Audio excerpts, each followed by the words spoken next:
क्या हाल है मेरे होने वाली ससु माँ, मेरा मतलब है पोपी जान।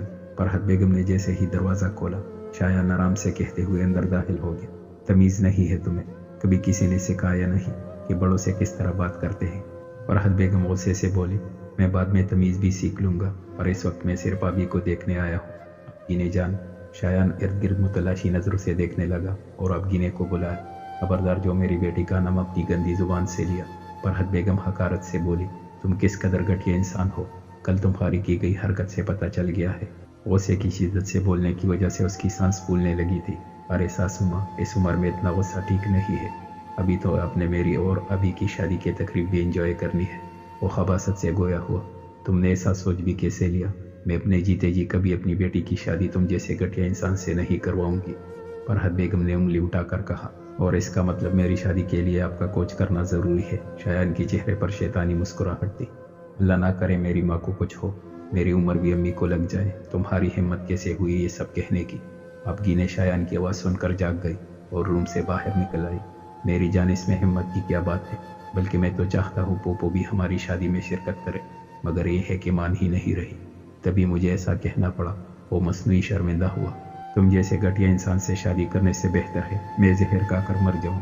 अब गिने ने शायान को देखकर हकारत से कहा, मेरी जान ऐसा तो ना कहो, मैं तुम्हारे बगैर कैसे रहूंगा?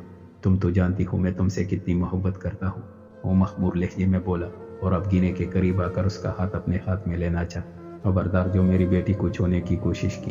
फरहत बेगम अब गिने के आगे आई। उनकी आंखें गुस्से से लाल हो चुकी थी। निकल जाओ मेरे घर से, फरहत बेगम ने तेश के आलम में कहा।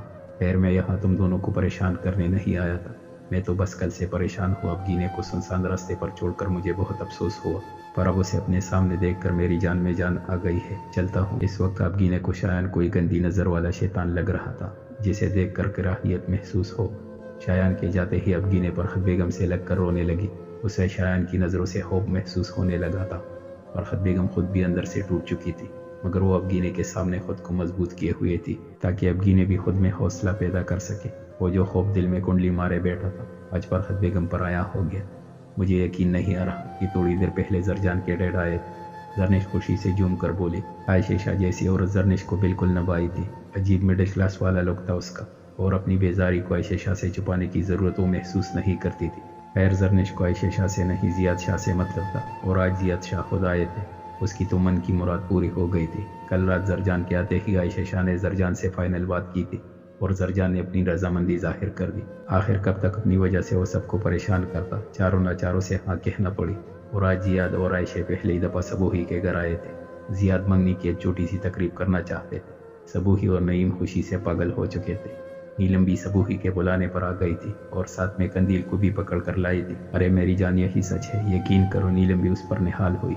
हाँ, यही सच है, मेरे भाई के नसीब में तुम जैसे चुड़ैल लिख दी गई है। कंदील बड़बड़ाई।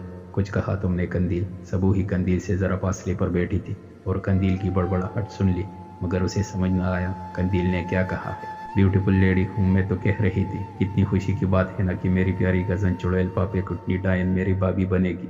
कंदील ने प्यार से जरनिश को देखकर कहा। मेरी बेटी तो है प्यारी, सबूही ने प्यार भरे लहजे में कहा। अभी तो मुझे ढेर सारी शॉपिंग करनी है। जरनिश अपनी शॉपिंग के लिए फिक्रमंद हो गई। मैं जरजान से कहूँगी, वो तुम्हें शॉपिंग करवा देगा। तुम दोनों को जो पसंद आए अपनी मंगनी के लिए ख़रीद लेना। तुम दोनों की जोड़ी चांद सूरज की जोड़ी लगनी चाहिए। नीलम ने उसकी बुलाई ले डाली। हाँ, ऐश करो मेरे भाई के पैसों पर चुड़ैल औरत, यही तो तुम चाहती हो। कंदील ने दिल ही दिल में सुनाया। वो काफ़ी बददिल हो चुकी थी, इसलिए नीलम को चलने का कहा। आखिरकार थोड़ी देर के बाद नीलम कंदील को लेकर घर आई, मगर रास्ते में उसे बहुत कुछ सुनना पड़ा, क्योंकि नीलम अभी भी सबूही और जरनिश के साथ बैठना चाहती थी। अपने कान लपेट कर कंदील सारे बातें आराम से सुनती आई। वो उदास थी। जरजान की ज़िंदगी में जरनिश नहीं, किसी और को होना चाहिए। काश ऐसा हो जाए। अपने रूम में खिड़की के पास खड़ी होकर वो अपने भाई की बेहतरीन ज़िंदगी के लिए दुआ गो थी। हर तरफ चाहिए दबी जरा धीरे धीरे खुद में सबकी दुआओं को समाई जा रही थी। हैदर जैसे ही रूम में दाखिल हुआ, कांसने लगा। पूरे कमरे में सिगरेट का धुआं फैला हुआ। मनहूस इंसान मर जाएगा। हैदर ने कमरे के पर्दे वाक़ किए तो सुबह की किरणें कमरे में दाखिल हो गई। जरजान सीधा होकर बैठा और सिगरेट एस्ट्रे में डाल दी, जहाँ पहले से सिगरेट का ढेर मौजूद था। अल्लाह का खौफ कर मेरा सी, ये इतना ढेर तूने पिया है? हैदर हैरान हुआ। जवाबन जरजान ने इस बात में सर हिलाया।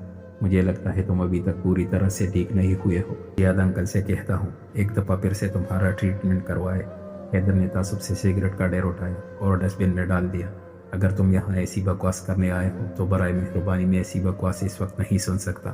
جس دروازے سے آپ اندر آئے ہیں اسی دروازے سے باہر تشریف لے جائیے۔ وہ بہت عزت سے حیدر کی بے عزتی کر گیا۔ حیدر نے زرجان کو گورا اور صوفے پر بیٹھ گیا۔ زرجان کی ایسی حالت دیکھ کر اسے دکھ ہوا۔ سنا ہے شہزادے کی منگنیاں شنگنیاں طے ہو گئی ہے۔ حیدر مونگے انداز میں گویا ہوا۔ منگنیاں نہیں، صرف منگنی۔ زرجان نے کڑکی سے اندر داخل ہوتی سنہری کرنوں کو بغور دیکھا۔ زرجان تم خوش تو ہونا؟ حیدر نے سوالیہ نظروں سے پوچھا۔ اس کے لہجے میں زرجان کے لیے فکر مندی کا عنصر تھا۔ پتہ نہیں خوشی کیا ہوتی ہے، مجھے کبھی خوشی محسوس ہی نہیں ہوئی۔ اگر خوشی کوئی خوبصورت احساس ہے تو میں نے وہ احساس کبھی محسوس نہیں کیا۔ اگر خوشی رنگ ہے تو وہ رنگ مجھ پر چڑھتے ہی سیاہ ہو جاتا ہے۔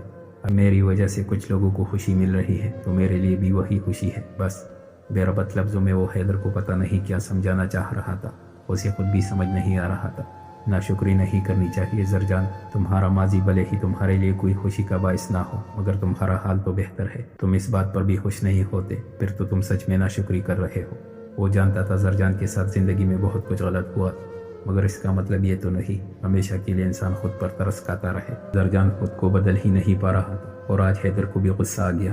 اگر وہ خوش نہیں تھا تو اپنی رضامندی دینے کی کیا ضرورت تھی؟ میں ناشکری نہیں کر رہا ہوں، زرجان حیرانگی سے بولا۔ زرجان آخر تم خوش کیوں نہیں ہوتے؟ ماضی میں تمہارے ساتھ بہت برا ہوا مگر اب تو زندگی کی تمام آسائشات ہے تمہارے پاس۔ اگر زندگی تم نے پاکوں میں گزاری ہے تو اب اپنی حالت دیکھو، اچھے کپڑے، اچھا کھانا مل رہا ہے۔ اگر چند سال آزمائش کے تھے تو اگلے چند سال تم نے آسائش میں بسر کیے ہیں۔ کچھ لوگ تو ساری زندگی قید میں گزار دیتے ہیں، ان کو بھیک مانگنے کے لیے معذور بنا دیا جاتا ہے، مگر زرجان تمہیں اللہ نے اپنے حفظ و امان میں رکھا۔ آج تم یہاں ہو اس بات کا شکر ادا کرو۔ تمہارے پاس دولت، شہرت، ماں باپ سب کچھ ہے، اس بات کا شکر ادا کرو۔ خود پر ترس کھانا چھوڑ دو زرجان، زندگی کو محسوس کرنا سیکھو۔ حیدر نے آگاہی کا دروا کیے۔ حیدر کی بات سن کر اس نے لب بینچ لیے۔ ہر کوئی سمجھا سکتا تھا مگر وہ کیسے خود کو بدلتا؟ ہزار دفعہ خود کو بدلنے کی کوشش کر چکا تھا مگر ناکام رہا۔ چلو مجھے پتا ہے میری باتیں تم پر کوئی اثر نہیں کر سکتی۔ حیدر کھڑا ہوا اور زرجان کو بھی اٹھنے کا اشارہ کیا۔ تھوڑی دیر بعد حیدر اسے کمرے کے گھٹن زدہ ماحول سے نکال کر باہر لے آیا۔ زرجان کافی حد تک خود کو نارمل کر چکا تھا۔ حیدر کو امید تھی کچھ وقت بعد وہ بالکل نارمل زندگی گزارے گا۔ شام آج کچھ زیادہ ہی گہری تھی، جیسے وہ اپنی لپیٹ میں آج بہت کچھ لے جائے گی، بہت کچھ۔ اداس اور غمزدہ شام۔ بی بی جی، باہر کوئی عورت آئی ہے۔ عائشہ شاہ کی صبح سے طبیعت خراب تھی، ابھی بھی بانو نے روم میں آ کر اطلاع دی تھی۔ اس نے اپنا نام کیا بتایا ہے؟ جب بھی کوئی ملنے آتا عائشہ کی تاکید کے مطابق بانو آنے والے سے نام ضرور پوچھ لیتی تھی۔ عائشہ شاہ اپنا دوپٹہ درست کرتے ہوئے روم سے باہر نکلی اور بانو سے نام پوچھا۔ بی بی جی، اس نے اپنا نام فرحت بتایا ہے، بانو نے کہا اور عائشہ شاہ کو لاؤنج میں چھوڑ کر وہ فرحت کو باہر سے بلانے چلی گئی۔ فرحت، عائشہ نے زیر لب نام دہرایا۔ اتنے سالوں بعد آج پہلی دفعہ فرحت خود چل کر شاہ ویلا آئی تھی۔ السلام علیکم عائشہ بی بی۔ فرحت بیگم نے لاؤنج میں داخل ہو کر عائشہ شاہ کو سلام کیا۔ وعلیکم السلام بیٹو فرحت۔ عائشہ شاہ نے کھڑے ہو کر فرحت کو سلام کیا اور بیٹھنے کا کہا۔ کافی دیر بعد بھی فرحت نے کوئی بات نہیں کی۔ انہیں الفاظ نہیں مل رہے تھے کہ کیسے وہ اپنا مدعا بیان کرے۔